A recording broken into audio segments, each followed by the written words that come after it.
بسم الله الرحمن الرحیم السلام علیکم ورحمۃ اللہ وبرکاتہ۔ صحیح بخاری حدیث نمبر 87۔ حضرت ابن عباس رضی اللہ عنہما فرماتے ہیں، میں رسول اللہ صلی اللہ علیہ وسلم کے پاس لوگوں کی ترجمانی کر رہا تھا کہ اچانک قبیلہ عبد القیس کا وفد آپ صلی اللہ علیہ وسلم کی خدمت میں حاضر ہوا۔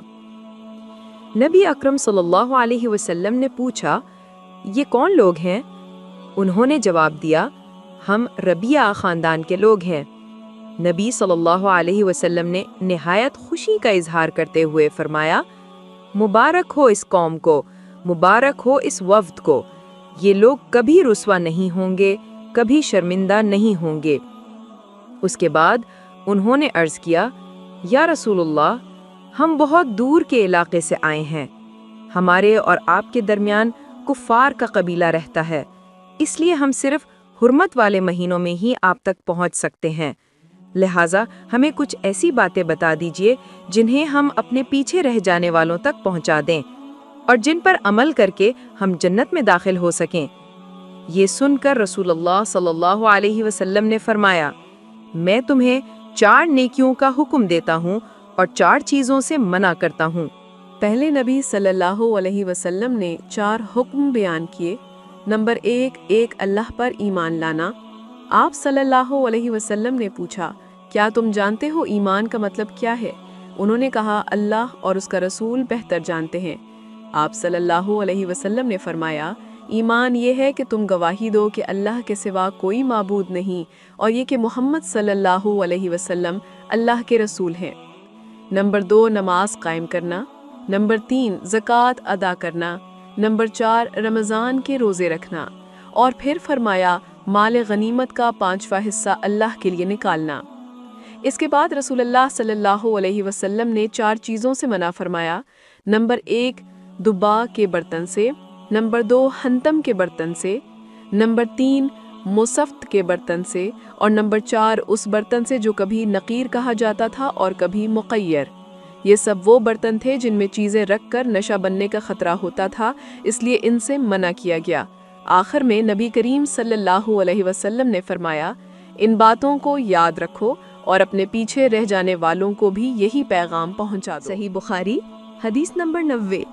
حضرت ابو مسعود انصاری رضی اللہ عنہ روایت کرتے ہیں، ایک شخص جس کا نام حزم بن ابی کعب تھا، نبی کریم صلی اللہ علیہ وسلم کی خدمت میں حاضر ہوا اور عرض کیا، یا رسول اللہ، فلاں شخص یعنی معاذ بن جبل لمبی نماز پڑھاتے ہیں، میں سارا دن اونٹ چراتا ہوں، رات کو تھک جاتا ہوں، لہٰذا اتنی طویل نماز پڑھنے کی طاقت نہیں رکھتا، اسی لیے میں جماعت میں شامل نہیں ہو پاتا۔ ابو مسعود رضی اللہ عنہ کہتے ہیں کہ اس دن سے زیادہ میں نے کبھی رسول اللہ صلی اللہ علیہ وسلم کو واز کرتے وقت اتنا غضبناک نہیں دیکھا۔ رسول اللہ صلی اللہ علیہ وسلم نے فرمایا، اے لوگو، تم لوگوں کو دین سے بدگمان کر رہے ہو۔ جو شخص لوگوں کو نماز پڑھائے وہ ہلکی نماز پڑھائے، کیونکہ ان میں بیمار، کمزور اور ضرورت مند لوگ بھی ہوتے ہیں۔ اس حدیث سے ہمیں یہ عظیم سبق ملتا ہے کہ امام کو ہمیشہ مقتدیوں کی حالت، ان کی صحت اور ان کی مشقت اور ان کی ضروریات کا خیال رکھنا چاہیے۔ اسلام سختی نہیں بلکہ آسانی کا دین ہے، اور نبی کریم صلی اللہ علیہ وسلم نے ہمیشہ سہولت اور رحمت کی تعلیم دی ہے۔ صحیح بخاری حدیث نمبر 91۔ حضرت زید بن خالد الجہنی رضی اللہ عنہ سے روایت کرتے ہیں کہ ایک شخص بلال یا عمیر نے رسول اللہ صلی اللہ علیہ وسلم سے پڑی ہوئی چیز کے بارے میں دریافت کیا۔ آپ نے فرمایا، اس کی بندھن پہچان لے، یا فرمایا کہ اس کا برتن اور تھیلی یعنی پہچان لے، پھر 1 سال تک اس کی شناخت یعنی اعلان کراؤ، پھر اس کا مالک نہ ملے تو اس سے فائدہ اٹھاؤ، اور اگر اس کا مالک آ جائے تو اسے سونپ دو۔ اس نے پوچھا کہ اچھا گمشدہ اونٹ کے بارے میں کیا حکم ہے؟ آپ صلی اللہ علیہ وسلم کو اس قدر غصہ آ گیا کہ رخسار مبارک سرخ ہو گئے، یا راوی نے یہ کہا کہ آپ کا چہرہ سرخ ہو گیا۔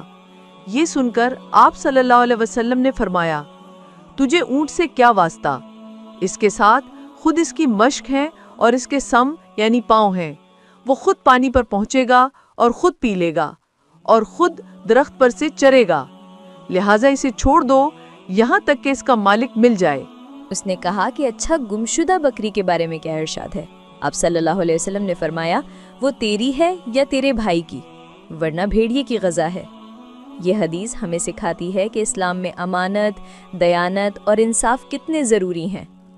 جو چیز کسی کی کھو جائے اسے اپنی ملکیت نہیں سمجھ لینا چاہیے، بلکہ اس کے مالک کی تلاش کرنا ہمارا دینی فرض ہے۔ صحیح بخاری حدیث نمبر 92 حضرت ابو موسیٰ اشعری رضی اللہ عنہ سے روایت ہے کہ رسول اللہ صلی اللہ علیہ وسلم سے کچھ ایسی باتیں دریافت کی گئیں کہ آپ صلی اللہ علیہ وسلم کو برا معلوم ہوا، اور جب اس قسم کے سوالات کی آپ صلی اللہ علیہ وسلم پر بہت زیادتی کی گئی تو آپ کو غصہ آ گیا۔ پھر آپ صلی اللہ علیہ وسلم نے لوگوں سے فرمایا، اچھا اب مجھ سے جو چاہو پوچھو۔ تو ایک شخص نے دریافت کیا کہ میرا باپ کون ہے؟ آپ صلی اللہ علیہ وسلم نے فرمایا، تیرا باپ حذیفہ ہے۔ پھر دوسرا آدمی کھڑا ہوا اور اس نے پوچھا کہ یا رسول اللہ میرا باپ کون ہے؟ آپ صلی اللہ علیہ وسلم نے فرمایا کہ تیرا باپ سالم شبیہ کا آزاد کردہ غلام ہے۔ آخر حضرت عمر رضی اللہ عنہ نے آپ کے چہرہ مبارک کا حال دیکھا تو عرض کیا، یا رسول اللہ ہم ان باتوں کے دریافت کرنے سے جو آپ کو ناگوار ہوں اللہ سے توبہ کرتے ہیں۔ یہ حدیث ہمیں یہ سبق دیتی ہے کہ ایسے سوالات نہ کیے جائیں جو بے فائدہ ہوں، جن سے دل دکھیں یا دین میں فتنے کا سبب بن جائیں۔ ہمیں چاہیے کہ صرف وہی سوال کریں جن میں خیر ہو، علم ہو اور ہدایت ہو۔ صحیح بخاری حدیث نمبر 95 حضرت انس بن مالک رضی اللہ عنہ سے روایت ہے کہ جب آپ صلی اللہ علیہ وسلم کوئی کلمہ ارشاد فرماتے تو اسے 3 بار لوٹاتے یہاں تک کہ خوب سمجھ لیا جاتا، اور جب کچھ لوگوں کے پاس آپ صلی اللہ علیہ وسلم تشریف لاتے اور انہیں سلام کرتے تو 3 بار سلام کرتے۔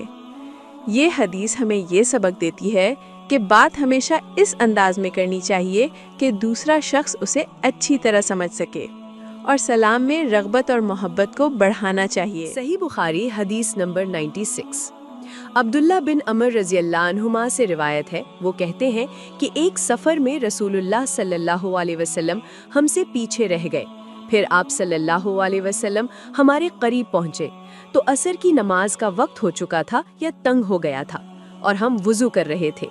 ہم اپنے پیروں پر پانی کا ہاتھ پھیرنے لگے تو آپ صلی اللہ علیہ وسلم نے بلند آواز سے فرمایا کہ آگ کے عذاب سے ان ایڑیوں کی خرابی ہے، جو خشک رہ جائیں، یہ 2 مرتبہ فرمایا یا 3 مرتبہ۔ یہ حدیث ہمیں یہ سکھاتی ہے کہ وضو میں پیروں کو اچھی طرح دھونا فرض ہے، اور جو حصہ خشک رہ جائے گا اس پر سخت وعید سنائی گئی ہے۔ صحیح بخاری حدیث نمبر 97 حضرت ابو بردہ رضی اللہ عنہ اپنے والد کے واسطے سے روایت کرتے ہیں، وہ بیان کرتے ہیں کہ رسول اللہ صلی اللہ علیہ وآلہ وسلم نے فرمایا کہ 3 شخص ہیں جن کے لیے 2 گنا اجر ہے۔ پہلی قسم وہ شخص جو اہل کتاب میں سے ہو اور اپنے نبی پر بھی ایمان لائے اور محمد صلی اللہ علیہ وآلہ وسلم پر بھی ایمان لے آئے، اس کے لیے دوہرا اجر ہے۔ دوسری قسم وہ غلام جو اپنے آقا کا حق بھی ادا کرے اور اللہ کا حق بھی ادا کرے، اس کے لیے بھی دوہرا اجر ہے۔ تیسری قسم وہ شخص جس کے پاس کوئی لونڈی ہو، وہ اس کے ساتھ ازدواجی تعلق رکھے، پھر اسے بہترین تربیت دے، اسے اچھی طرح تعلیم دے، پھر اسے آزاد کرے اور آزاد کرنے کے بعد اس سے نکاح کر لے، تو اس کے لیے بھی دوہرا اجر ہے۔ اس حدیث کو بیان کرنے کے بعد عامر شعبی نے صالح بن حریان سے کہا، ہم نے یہ حدیث تمہیں بغیر کسی معاوضے کے سنا دی ہے، ورنہ اس سے کم حدیث کے لیے لوگ مدینہ تک سفر کیا کرتے تھے۔